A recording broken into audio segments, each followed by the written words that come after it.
predmetini o'qitishda pedagogik texnologiyalardan foydalanish. Bunda 4 ta rejadan foydalanamiz. Birinchisi, tabiatshunoslik predmetining ahamiyati. Ikkinchisi, pedagogik texnologiyalar turlari. Uchinchisi, yordamchi maktabda pedagogik texnologiyalardan foydalanish usullari. To'rtinchisi, natija va xulosalar. Tabiatshunoslikning o'quv jarayonidagi roli. Tabiatshunoslik predmetining o'quv jarayonidagi o'rni juda muhim hisoblanadi. Bu predmet o'quvchilarga tabiatni anglash, uning qonuniyatlarini va muhim ekosistemalarni tushunishga katta yordam beradi. O'quvchilar tabiat bilan bog'liq bilimlarni egallab, ekologik masalalar haqida fikr yuritishni o'rganadilar. Bu o'z navbatida ularning atrof muhitga bo'lgan munosabatini shakllantiradi. Pedagogik texnologiyalarni qo'llash. Yordamchi maktabda tabiatshunoslikni o'qitishda zamonaviy pedagogik texnologiyalarni qo'llash o'quvchilarning qiziqishlarini yanada oshiradi. Interaktiv darslar va tajribalar orqali o'quvchilar faol ishtirok etishadi. Shuningdek, multimedia vositalaridan foydalanish o'quvchilarga yanada qiziqarli va tushunarli ma'lumotlarni berishga yordam beradi. O'quvchilarning bilimlarini mustahkamlash uchun loyiha asosidagi o'qitish usullarini qo'llash ham eng samarali usul hisoblanadi. Bu usul orqali o'quvchilar o'z bilimlarini amaliyotda mustaqil qo'llay olishiga yordam beradi. Pedagogik texnologiyalar tushunchasi.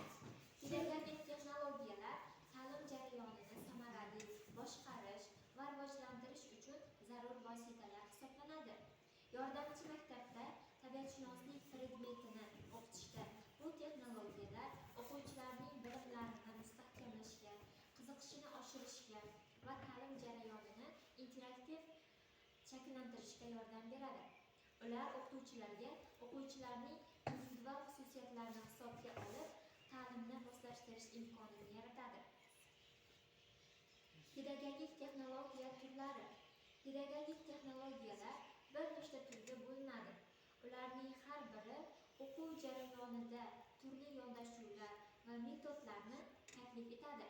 Masalan, multimedia ta'limi, interaktiv ta'lim va masofaviy ta'lim kabi usullar o'quvchilarni faol ishtirok etishga undaydi va bilimlarni yaxshilashga yordam beradi. Pedagogik texnologiyalar va ta'lim. Yordamchi maktabda tabiatshunoslik darslarida pedagogik texnologiyalarni qo'llash o'quvchilarni yanada faol va qiziqarli o'qitishga yordam beradi. Interaktiv ta'lim usullari orqali o'quvchilar o'z fikrlarini erkin ayta olishiga yordam beradi. Bu esa ularda tanqidiy fikrlash ko'nikmalarini rivojlantiradi. Tabiatshunoslikda pedagogik texnologiyalar. Yordamchi maktabda tabiatshunoslik predmetini o'qitishda pedagogik texnologiyalarni qo'llash, o'quvchilarning qiziqishini oshirish va bilimlarni mustahkamlashda muhim ahamiyat kasb etadi. Zamonaviy texnologiyalar, masalan, interaktiv ta'lim vositalari va multimedia materiallari o'quv jarayonini yanada samarali qiladi. Bu o'z navbatida o'quvchilar tabiiy fanlar bo'yicha chuqurroq tushuncha hosil qilishiga katta yordam beradi. Interaktiv o'qitish usullari. Interaktiv o'qitish usullari, masalan, guruhli ish va muammoli vazifalar o'quvchilarning faol ishtirokini ta'minlaydi. Bunday yondashuvlar o'quvchilarga o'z fikrlarini erkin ifoda etishga, shu bilan bir qatorda o'quvchilarning ijtimoiylashuviga ham katta yordam beradi. Pedagogik texnologiyalar ta'siri. Yordamchi maktabda tabiatshunoslik predmetini o'qitishda pedagogik texnologiyalarni qo'llash o'quvchilarning bilim olish jarayonini sezilarli darajada yaxshilaydi. Bu texnologiyalar yordamida o'quvchilar yanada faollashadi, o'z fikrlarini erkin bayon etishadi. Natijada o'quvchilarning o'qishga bo'lgan qiziqishi yanada ortadi. O'quvchilarning yutuqlari. Pedagogik texnologiyalar yordamida o'quvchilar o'z bilimlarini amaliyotda qo'llashni o'rganadilar. Bu jarayonda o'quvchilar o'zaro hamkorlik ishlarini, muammolarni hal qilishni va tanqidiy fikrlashga ham yordam beradi.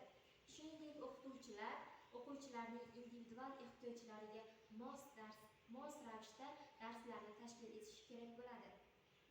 Umumiy xulosalar. Pedagogik texnologiyalarni qo'llash o'quvchilarning o'qitish jarayonida faol ishtirok etishini ta'minlaydi.